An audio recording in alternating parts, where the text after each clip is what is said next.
This is Real News Media TV, coverage you can trust. Please like, share, subscribe, and hit the notification bell. Select all for daily news updates.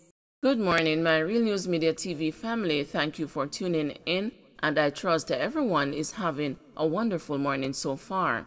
And in the news for this morning, December 2, 2022, long holiday weekends for Christmas and the New Year.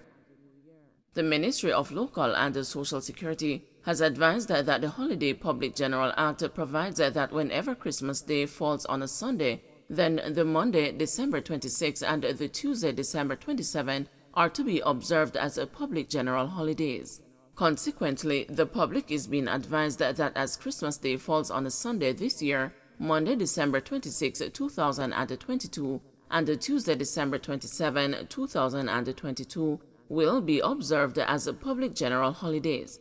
Similarly, the ministry said as New Year's Day falls on a Sunday, Monday, January 2, 2022, will be observed as a public general holiday. 322 new police officers for Christmas. The nation's streets will see an addition of 322 newly trained police officers as the Jamaica Constabulary Force continues its drive to recruit more police officers to fight crime. The new recruits are being equipped with improved skills and competencies to effectively undertake the task of serving and protecting the people of Jamaica. Minister of National Security Dr. Harris Chang, who gave the keynote address at the graduation ceremony held at the Twickenham Park Police College of Jamaica in St. Catherine on Wednesday, warned the graduates that they will see tough times, but they are embarking on a job that must be done. There are still naysayers out there who will see the police in a negative light. The argument of negativity and neglect that has affected the police force for years, which is far from the truth, will continue, Chang said. Borrowing a phrase from a renowned trade unionist, Chang cautioned, "I urge you, while you are obligated to listen, you don't have to hear because this legacy will continue." He commended the graduates for stepping forward to serve the country in a difficult time.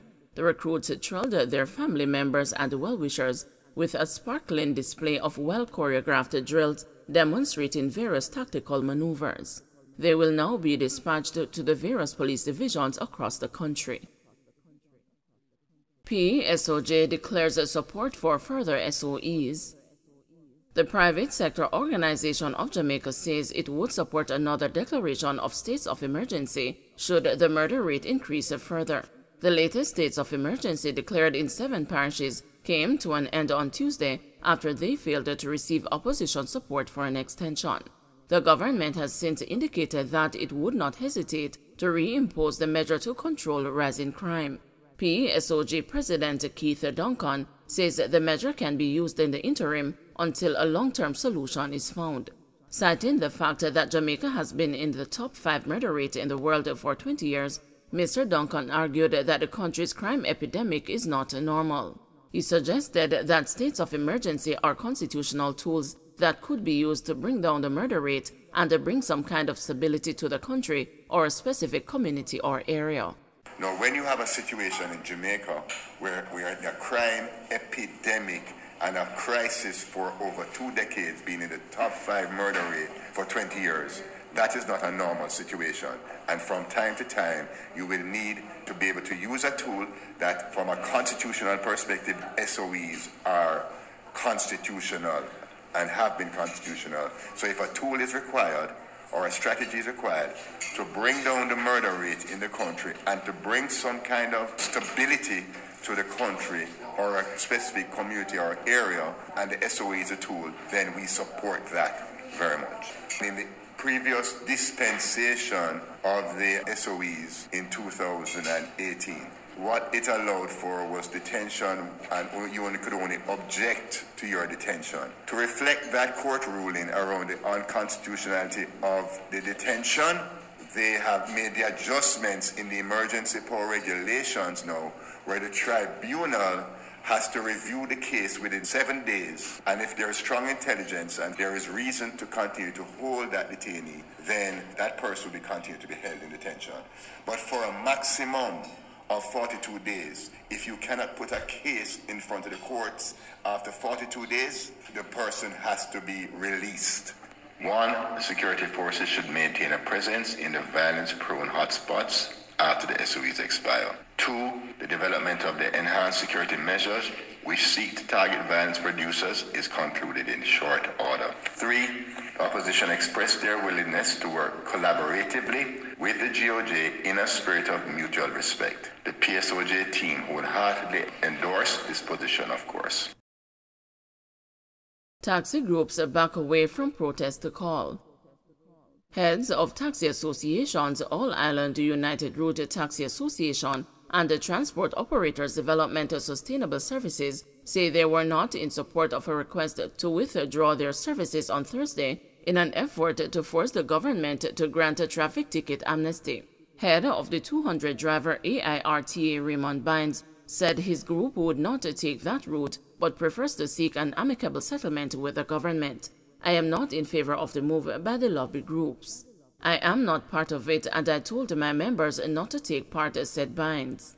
Edgerton Newman said that the operators were anxious about the possibility of being arrested or having their license suspended. Thousands of them want to pay. They're not asking for a favor not to pay. All they are saying is to give us some time, said Newman.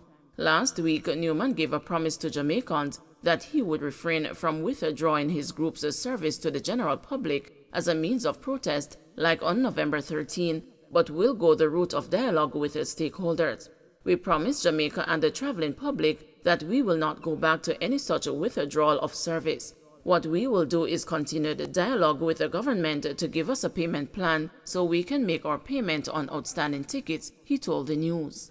On Thursday, a voice note purporting to be from the One Voice Association of Transport Investors and Operators called on cab drivers island-wide to withdraw their services, which they believe would force the government to grant a traffic ticket amnesty. Bynes said his association is working with rules and regulations set by the government. I was not in agreement with the withdrawing of the tickets or any form of demonstration from the beginning. We just want to meet with the authorities and see if we can come up with a resolution of the traffic tickets situation, he stated. But the taxis have to be aligned within some structure so that when the drivers act outside of the rules of the agreement, we can pinpoint them. I am calling on those drivers to let them know that they cannot operate outside the law, or else we can call in the owner of the vehicle and decide on a response, the AIRTA head noted. He said that he would like to see a route taxi system in which if passenger walks out of the taxi and they leave their valuable, even a pen, they can retrieve it from the driver or the owner. We need to speak with one voice. Right now, we are the only legal route taxi association operating in the halfway tree Maxfield Avenue, and most of the taxis operating there now are Hackney vehicles parading as route taxis, he said. Bynes said that he is hoping that the government agrees for them to return to the bargaining table with the taxi association. However, he says that he will continue to support the government's rejection of lawlessness, the rogue cabbies and their aggressors. On November 14, several corporate area bus and the taxi operators pulled their services in an attempt to force the government to accede to their demands for a traffic ticket amnesty. Several sections of Clarendon and the St. James were also affected. At the time, the Todd's president said operators had been trying for 3 months without success to persuade the government to grant them an amnesty on outstanding traffic tickets, and therefore protest action was their only option. That protest, like today's, fizzled. Don't forget to like, share, subscribe, and hit the notification bell. Select all for daily news updates.